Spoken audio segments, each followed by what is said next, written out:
Welcome to Talkin' About It, where we're doing a deep dive into the Lord of the Rings books from two very different perspectives. I'm Evelyn, and I've never read the books. I'm Robert, and I've read the books too many times to count. Come join us on this adventure.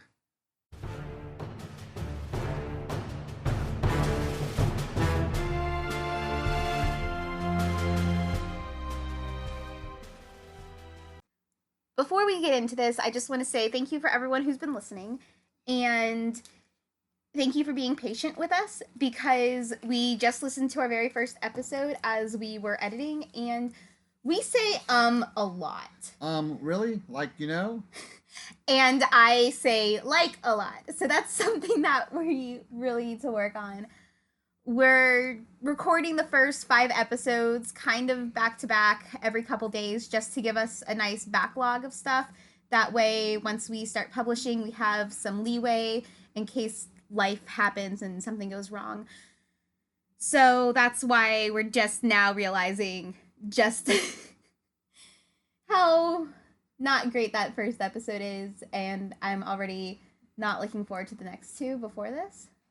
Hey, it's editing, Evelyn. I also want to add that I am very new to audio editing and mixing, so if it's really rough, I am still learning. So it'll be a work in progress as we go on with this podcast. So thank you all for still actually listening and putting up with this while we get better. Thank you. Well, there's a reason it's called episode 0 Yes. because it makes zero sense. No, I shouldn't say it makes zero sense. We have zero style. Zero, yeah, we're finding our groove, we're finding our voice, how we're going to be doing this podcast. So again, thank you for everyone for continuing to listen and being patient with us. As you can see with the last episode and this one, we have a new mic, so our mic problems have been fixed, and now just our problems with ourselves is what we need to work on. Yep. All right. So, talking about last episode, I was both right and wrong in my predictions. What do you mean by both right and wrong? Some were right and some were wrong. Okay. So this chapter we're going into, Three is Company, I had predicted that the Three Company was going to be Merry, Pippin, and Sam accompanying Frodo. And I was half right. I was almost half right.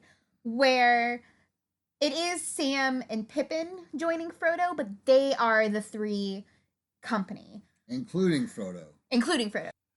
And I was surprised because I thought Three's Company was going to be about the sitcom from 77 to 84, starring John Ritter, Joyce DeWitt, and Suzanne Summers.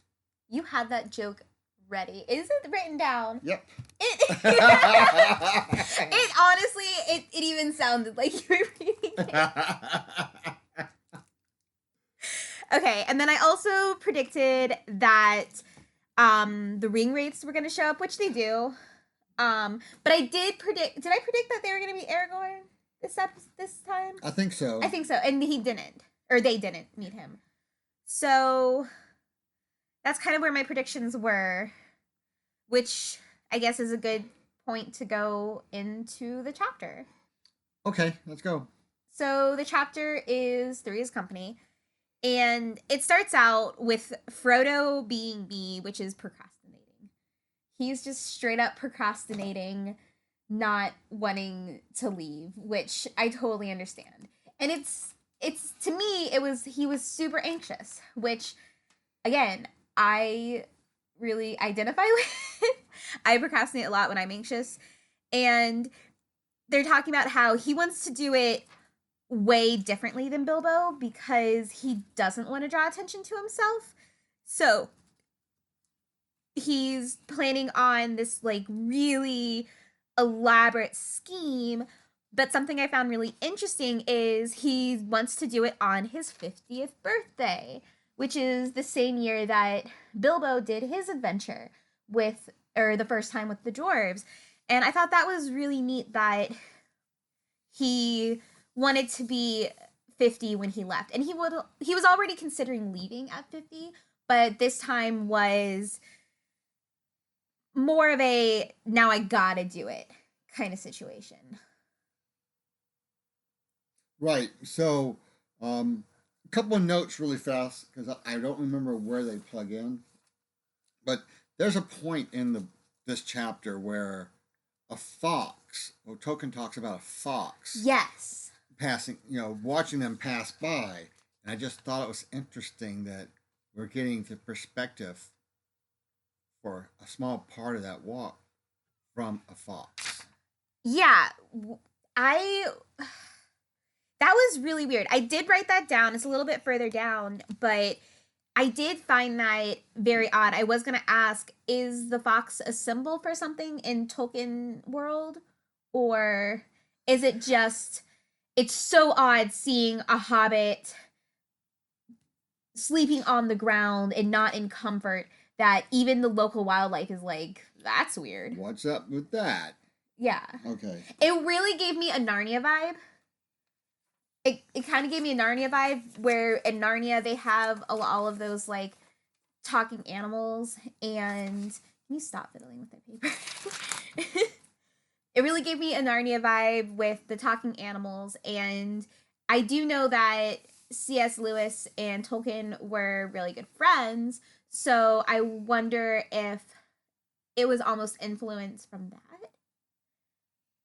I mean, I know Narnia was written later, but No, I think it's just Tolkien talking about him coming up with a witness of what's happening, and the only witness around are animals. okay. Yeah. I guess I was just reading too much into it. Um, but yeah. Anyway, going back to the start of his journey, he there's a great line that I highlighted. It says, "Towards danger, but not too rashly or too straight." And I really like that line a lot. I feel like that's a really good just metaphor for life in general.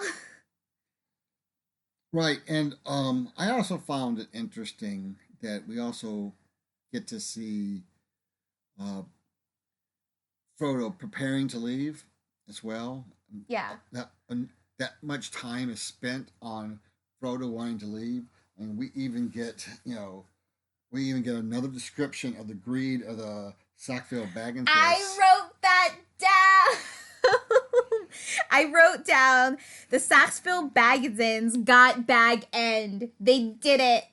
They're bitter. They're so bitter about it because it took them much longer. Longer than they thought it would. Yeah. Yeah, it was. Oh, I got a good chuckle from that. I did. I honestly, I could do with a book on the Saxville Bagginses and just how awful they are. Like, I love it so much. So, But anyway, going back to Frodo, his original plan is to go to Rivendell. And if I remember correctly, he does end up in Rivendell at one point, right? correct. Okay. So he wants to go to Rivendell, and Gandalf's like, yeah, that makes sense. But Gandalf is super anxious about this ring. He's with Frodo pretty much 24/7, being like, you okay? You good? You ready? You ready? Let's go. Are you okay? And he keeps emphasizing, don't use it. Right. Like that's a direct quote. He says, don't use it about the ring. Being very watchful. Now that he knows just how powerful and dangerous this ring is, he's on it. And then Gandalf hears about something going on, so he leaves. Right. And the question is, where did he hear it from? Yeah. Well, no, it's not that he hears something. He's going to get news. No, he says he's heard something disturbing. I'm looking this up. Hold on. Yeah, okay, so I looked it up in the book and it says Gandalf stayed in the Shire for over 2 months. And then one morning he says that he was off. I'm going down beyond the southern borders to get some news if I can. I have been idle longer than I should. So it's not that he's heard news, it's that he hasn't heard news. And that's worrying him. He likes to be in the know, I feel. Okay, so we can just edit my shit out then. No, we can keep this in. No, shit, fuck. Set it out. Edit it out. All right. I'm going to just start Shit, from... fuck, fire. I'm going to just start from... So Gandalf is really anxious here. He's super anxious about the ring, about Frodo kind of procrastinating. He very strictly says, don't use it. That's a direct quote. He says, don't use it about the ring. He's constantly looking at Frodo like, are you okay? Are you good? Are you ready to go? And then finally, one morning, he's just like, I need to get some news. It's his anxiety that he hasn't heard anything is also very palpable here. Mm-hmm. Yeah. So he's got to go and really just figure out what's going on. And so he leaves, and Frodo throws a small dinner just for his friends. And I noted this because it makes a point where it was a small dinner with only a few people. Right. And that's so unusual for hobbits. Well, but because he doesn't want to accidentally say what's going to happen the next day. I mean, yeah, that's true. But it says that he really wants to thank just his close personal friends helping him with the move. Right. And it seems like if he was going to have like a proper birthday party, it would have been a proper birthday party like he's thrown for the last, what did we say, almost 17, no, it's almost 20, 21 years now since Bilbo left, that he still throws these elaborate parties in Bilbo's honor. So to me, I feel like it's more suspicious that he's not throwing a party. Well, but also if you think about the fact that he's just sold his house, he doesn't have anything much to throw a party with. True, he is moving everything to his cover story, which is back to where he was born, back to the county he was originally from. And then Gandalf still isn't back. Right. Gandalf is still not back, so and Frodo's a little anxious about that. A little. He's a lot anxious. He's very worried. I say a little anxious because compared to what's going to be happening later on. Okay, that's true. Okay. That's very true. Something I noticed is the Saxby Baggins got there early because like we want to make sure nothing's stolen. We want to make sure everything's good. We want the keys now. And I noted that Frodo, it says he does not offer them tea. Right. And that's just so funny to me. Yeah, it's so passive aggressive. It really is. It's not even passive aggressive for hobbits. It's openly aggressive for hobbits. Like not offering someone tea is so rude in hobbit society with how warm and welcoming they are even to strangers and people they don't like. The fact that they did not offer them tea is insane. Yeah. So when they finally take off, when they finally leave Bag End, I like the idea also that it's described as the sky is clear. And so, it's a symbol of, health and vigor, ready to go get on this road. That clear skies, maybe it's going to be Okay. clear going. Okay. So, yeah. I like how there was a song again. Tolkien really likes his songs. He really likes his songs in there. But as they're going around, there is a strange man in a black coat on a black horse. And Frodo is like, oh no, this guy's suspicious. This guy does not look great. And he is tempted to use the ring. So it's interesting because there were some critics of Tolkien about him taking so long to get the party moving. But Tolkien's response to that was, if it was done with more haste, we would not appreciate Frodo's willingness to leave home on behalf of his people, and we would not have a chance to feel how deeply disturbing this is for Frodo to have to leave his home and probably never come back. Okay. And not just for him, but also for his community and, as we find out later, the world. Right. And of course, Sam, good old Sam. He gets called. Come on, Sam. What's Sam doing? having a last drink of the barrel before taking off. Yeah, having a good last chance. Um, so something I forgot to mention at the start of this episode is even though this was about the same length as the last chapter, it didn't feel as long to me. And I feel like because that was a lot of exposition versus very plot oriented in this one, where there's a lot of more action, I feel, because we're now at the point where the Black Rider is back. And we're getting hints more of what it is. And just from what we were told in the last episode, we can infer that it is a ring wraith. And then later on, what the elves say is that is basically implies that it is a ring wraith. They just don't like to say the excuse me. They don't like to say the name or give away too much information.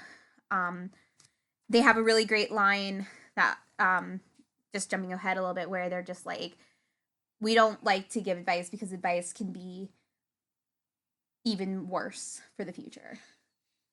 And Frodo then responds, well, they do say when you ask an elf a question, you get a yes and a no. Right, that is true, yeah. So honestly, I don't have that many notes until we get to where the elves are, except for the fact that, again, with the box, where it's so unusual to see the three hobbits just in the woods out alone without comforts. Right. Do you have anything before we hit the elves? I really don't have anything else other than just mention the fact that Sam hears it. Sam hears the horse coming the first time. And so it kind of calls back to him listening at the window. Okay. So he's always got an ear out. He's always got an ear out. Okay. And we also, somewhere in there, we also hear that a rumor that down in South Farthing, they've been having trouble with quote unquote big people. Yes, I did.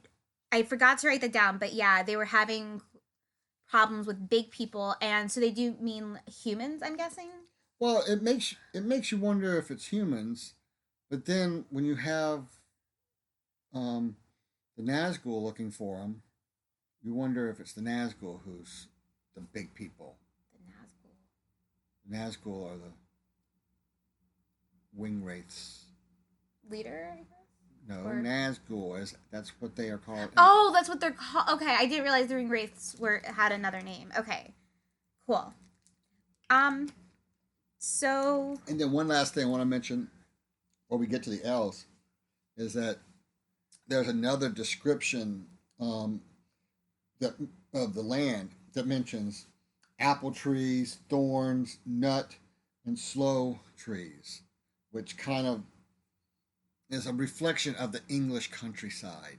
Okay. So again, Tolkien is using this imagery to talk about home again, to emphasize that they're leaving home. Okay. Yeah. So on to the elves. It's really interesting because it's noted elsewhere that while Frodo is surrounded by the elves, the ringwraiths cannot perceive very clearly of where he's at. So it's kind of it's kind of a protection. How did I miss that? I don't think it's in this chapter. That's why I said so elsewhere. True. Okay. Yeah, I don't recall seeing that, but something I did notice is the elves know Frodo, and he's both worried and suspicious. And he's like, "How do you know who I am?" And they're like, "We've seen you, even though you haven't seen us. We watch you and Bilbo." And that to me is elf stalker. Yes. No, it's so like, are they spying on them, and why? That to me is just like highly suspicious. Are they aware that they're special or that they have something of great power? Do they know more specifics, or do they just have an inkling that they should keep a watch on this family? Right. I think they may very well just be keeping watch on Frodo at Bilbo's request too. But it says that they spied on Bilbo before he left as well. Right. So I guess maybe they're watching out for him too. Well, remember, they are elf friend, and there's Okay. so much more about being elf friend than just being a friend of the elves. That they get serious about keeping an eye on you and making sure you're okay. Even later on, when Frodo meets somebody, say, "Oh, you're an elf friend." It's like, how can you tell?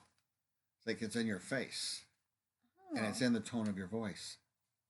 So just being around elves changes you. A little bit, right? Yeah. That just gave me just a lot of Aragon vibes, where when Aragon's living with the elves, he kind of changes his features and how he is. But I know that the author was a really big fan of Tolkien and Lord of the Rings, so that might have been borrowed or inspired by that. So that's just where my mind goes. So yeah, I read a lot of fantasy, except this.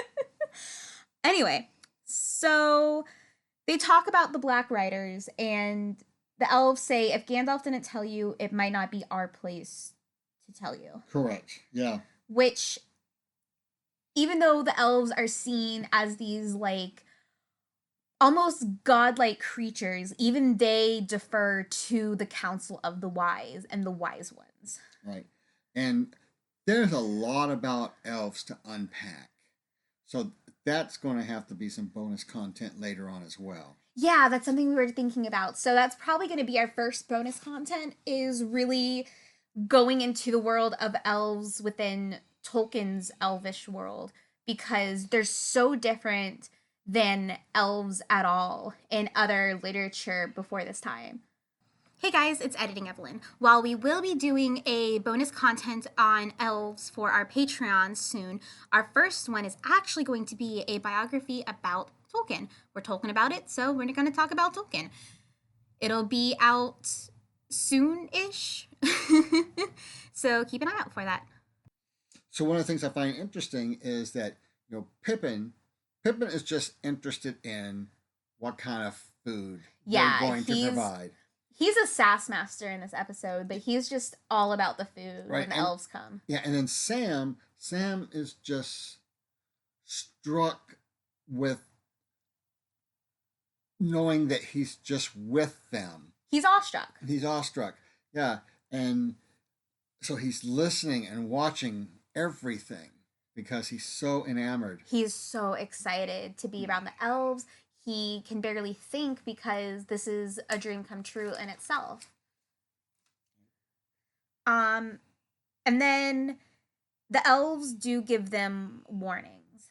They give Frodo the warning, do not go alone, which I think really sets up, I know it's the Fellowship of the Ring, how there's a large group of people that get together.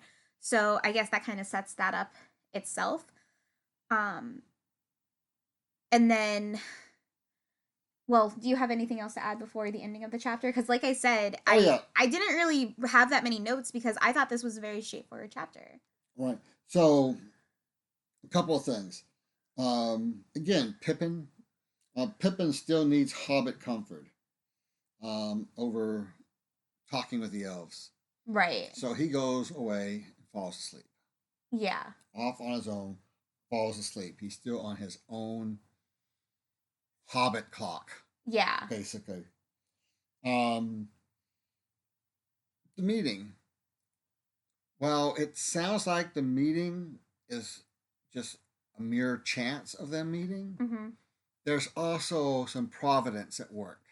Okay. There's something driving what's going to be happening with all the meetings and everything else throughout the stories and the books. Yeah, that's something we've touched on before, where things that seem like mere chance, like Bilbo finding the ring and the ring getting to Frodo and all that, was actually fated, predestined.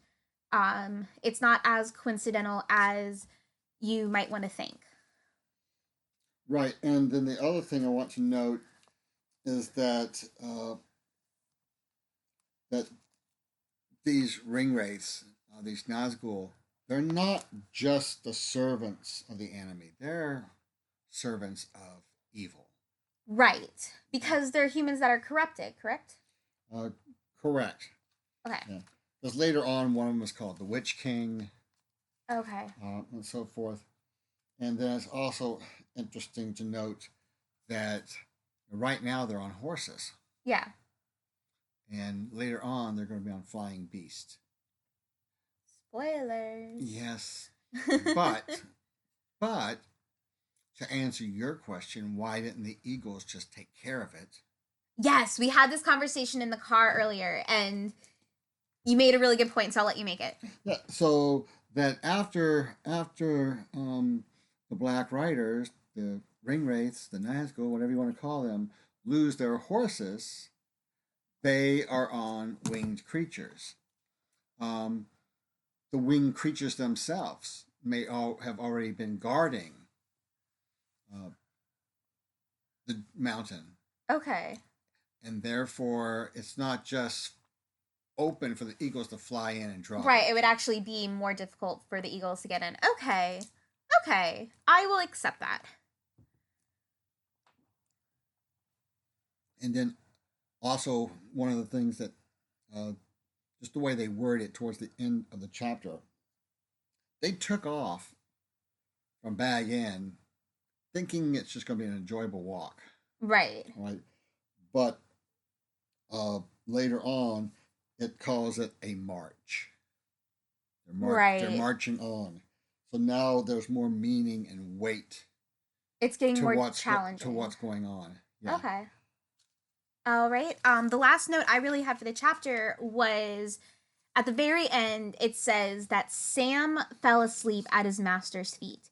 And my big thing there is just why is he so subservient to Frodo? It's a question that sparked up in my mind. Just why is he so dedicated to Frodo and so subservient? And what I'm getting is that he sees Frodo as a means for this adventure that he can go on. Is that close or? I also think that um, they're because remember they're technically cousins too, Right, yeah. and Sam was the oldest of the other three. Okay. So there may be some type of True, Frodo is older, is the oldest. well, Frodo's the oldest, but then of the other three hobbits, Sam's the oldest. Right. And there may be some uh big brother stuff going on since Okay. they're cousins. You Okay. know, wants to wants to be there to see what his big brother does, and also wants to be there to be able to protect him when need be. Okay. So I can dig that. Um I'm just looking at the time on the recording and this is definitely shorter. But again, I felt like this was a much more straightforward chapter, a lot more moving the story in the direction rather than just giving us more explanations of stuff. So, is there anything else that we need to discuss in this chapter to make sure that we didn't forget anything? yeah, I wanted to mention this song by the Elves.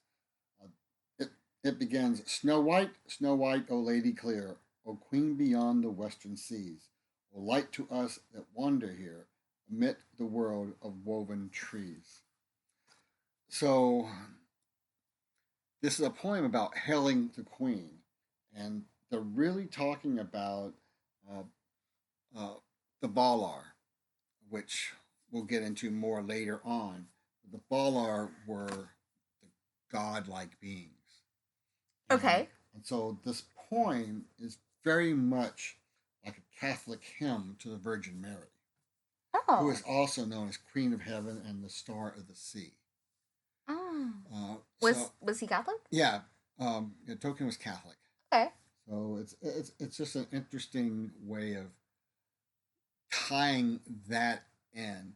I mean, so this is the song that Frodo heard them singing, and it makes you wonder if Tolkien puts that in there not just to put down another one of his poems, but also to give Frodo some more information about what's going on that he's going to be able to connect this to something else later Okay. Anything else? on. No, that's all I have for this chapter. That's all I have. So what are your thoughts? My thoughts, well, I enjoyed the books a lot. Right. And Of course. one of the things I find most interesting is that Sam and Frodo are still keeping the true reason for this trip away from Pippin. Yes. Yeah. Even though Pippin's there, Pippin has now witnessed the Black Rider, or at least heard the Black Rider when he passed by. Mm-hmm. He ran into elves. He's still like, okay, this is just happening. Whatever. Yeah, and he's just so young. He really has no clue what's going on, and he's still focused on, all right, time to eat. All right, time to sleep. Okay. Instead of really not just not understanding what's going on, but also not even really seeing what's going on Okay. because he's so caught up into Hobbit ways. Because he's still in his tweens, right? Yeah, he would be considered to be in his tweens. Yeah, because he's not 33 yet. He's still in Correct. his mid 20s at this point. Told you last episode. I don't remember. They're in their like mid 20s essentially. So he's still very young, and that really just reminds me of Killy and Philly from The Hobbit, where they were still considered not of age yet, but they accompanied their uncle on this massive undertaking, and it's such a contrast to Pippin and I guess later Merry, where Pippin is just he's young, he doesn't really care except about his own needs and comforts, whereas Killy and Philly kind of took their role more seriously, trying to prove themselves because they were so young. I really like the contrast with how Tolkien writes the different coming of ages for different types of characters, with Killy and Philly versus Merry and Pippin, and then Frodo versus Bilbo, and not having it the same type of character and the same thing going on, but having these really diverse characters with really fleshed out personalities and characteristics. Yeah, so Pippin is the youngest of the party. He's 22 years younger uh, than Frodo, and so that makes him 28. So he really has not come into his own yet. Gotcha, yeah. So. Okay. Okay, Yeah, so my thoughts with the chapter again were I like that it's really moving the plot forward. It was not quite as interesting as the last chapter, but I felt I could read it easier because it was moving a little bit quicker. And I really enjoyed the meeting of the elves and really seeing how Frodo, I feel, is realistically reacting to the situation. It's it's kind of a refresher because a lot of times you see with modern heroes, they're thrown into something and they're like, right, we're gonna dive right into it, commit full heartedly. Or they cower and they have to have some moment of bravery. This is kind of really in the middle where he's like, okay, I gotta do this. I really don't want to do this, but I'm gonna. But I'm still gonna be worried, but I'm gonna try. And it was really refreshing. Right, yeah. And then, so the next chapter we have is called Shortcut to Mushrooms. Oh gosh. So, what do you think that might be about besides mushrooms? Oh my god. Okay, so predictions. And knowing what's taking place in this chapter. Um I have no idea. Um I think that they're going to run into Aragorn, but not Mary. I think Mary will come on a little bit later. To kind of figure out, oh hey, weren't you guys supposed to be at the house already? Um I'm going to assume that there's a shortcut of some time, and they're going to find some wild mushrooms. Um Oh, geez. I really don't know. I think they're going to run into some other creatures, either dwarves or humans. Okay. Um, I think the ring wraiths will make another appearance. Okay.